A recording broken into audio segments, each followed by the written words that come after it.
Bonjour à toutes et à tous et bienvenue dans l'émission de Oh My God. C'est aujourd'hui qu'on va débriefer de l'épisode 4 de Game of Thrones déjà. Il reste plus que 3 épisodes. Donc plus que 3. Hein. Oui. Donc oui, on est déjà à plus de la moitié et on est triste, mais bon, c'est aujourd'hui qu'on va un peu parler de tout ça et des théories futures. Donc on est ici de nouveau avec les deux geeks de la rédaction. Jacob, salut. Salut, ça va? Oui, ça va. Ça va. Et avec Pauline aussi, l'éternel geek. Salut, ça va? Ouais, ça va. Je pose aussi la question. Alors Jack, est-ce que tu as un top? L'épisode était top en lui-même, mais s'il fallait choisir une chose, il y a bien sûr la bataille finale, mais ça Pauline en parlera. Et l'autre top, On peut rien à dire. Hein. ce sera les Stark, la réunion de la fratrie Stark, c'est-à-dire Arya, Bran et Sansa.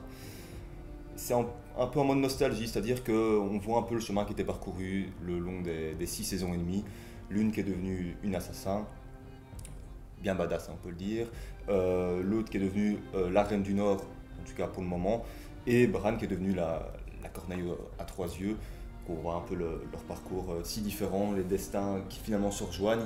Et voilà, moi j'ai trouvé ça un peu émouvant et voilà, ça fait plaisir de les revoir ensemble. Et on attend bien sûr que Jon Snow revienne pour qu'il soit vraiment à 4 à Winterfell. Maintenant on va passer un peu aux choses sérieuses parce qu'on parle un peu de Daenerys qui tâte le terrain quoi.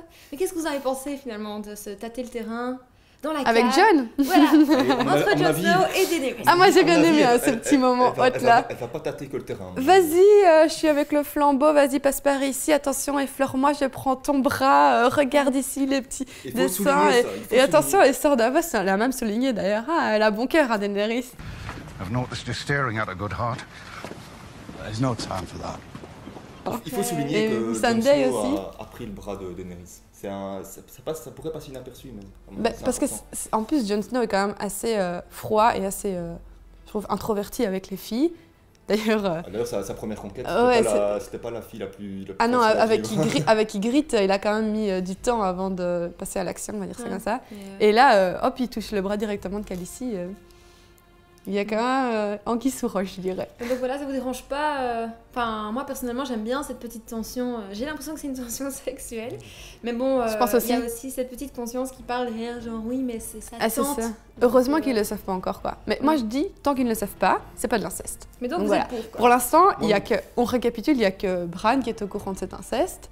Et donc, tant que Bran n'a pas rencontré Jon Snow, bah, Jon ne sera pas au courant, quoi.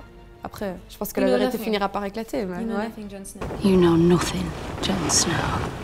L'important, mis à part ça, c'est quand même le fait qu'il a réussi à convaincre Daenerys de prouver le fait que les marcheurs blancs existent grâce aux peintures qu'il a peut-être dessinées lui-même. Oui, il a réussi à prouver. Une théorie, lui, hein. une théorie 5 minutes avant. Une théorie que les internautes s'amusent à balancer. C'est bien drôle ça. Le fait qu'il ait dessiné lui-même les dessins pour convaincre Daenerys. Ce qui serait marrant. Il a un talent en tout cas artistique. Ouais, bon, je pense pas que ce soit ça, mais voilà, il a réussi à le convaincre. Bon, il faut encore qu'il plie le genou. Ça m'étonnerait qu'il le fasse, mais de toute façon, il n'aura pas le choix. Sinon, si elle veut régner correctement sur Westeros, moi, je pense que oui, il a réussi à la convaincre, mais pas encore de tout, quoi. Je pense pas qu'elle va encore être vraiment alliée avec lui, quoi.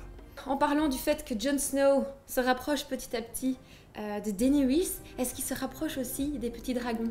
Alors, en tout cas, il va s'en rapprocher. On l'a vu dans le trailer de l'épisode 5. Il y a un plan, il dure 2 secondes, c'est comme toujours dans les trailers. Il est juste devant un dragon, je pense. Drogon, je pense. Ouais, hein. Je pense que c'est lui. Et donc là, il faudra être attentif, voir comment le dragon va se comporter avec lui, s'il le dit de dégager. Enfin, on va pas lui dire avec la voix, hein, mais... Non, c'est jamais. C'est vrai que je pense qu'il va avoir un comportement assez particulier avec lui, parce qu'on le voit quand même dans le trailer. Bon, après, oui, comme tu dis, c'est sur 1 seconde, même pas, mais on le voit vraiment tout proche du dragon. Le dragon ouvre sa bouche, et plutôt que de cracher du feu, il fait rien, quoi. Donc, est-ce qu'il ne reconnaîtrait pas un petit peu que Jon est un Targaryen? Un petit peu de sang familier, là, tu vois. Et si c'est le cas, si il se passe quelque chose entre le dragon et lui, Jon Snow va peut-être se dire ah, tiens, c'est bizarre. Et voilà, on aura peut-être cette révélation qu'on attend tous. Nous, on le sait depuis la saison dernière, mais eux ne le savent pas. Boum, Jon Snow pourra apprendre qu'il est un Targaryen, et là, ça changerait tout parce qu'il serait plus à même à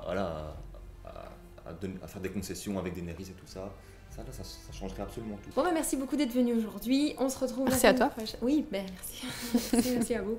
On se retrouve la semaine prochaine pour l'épisode 5 de Oh My God. L'avant-avant-dernier. L'épisode 5 de Game of Thrones. Voilà, ciao.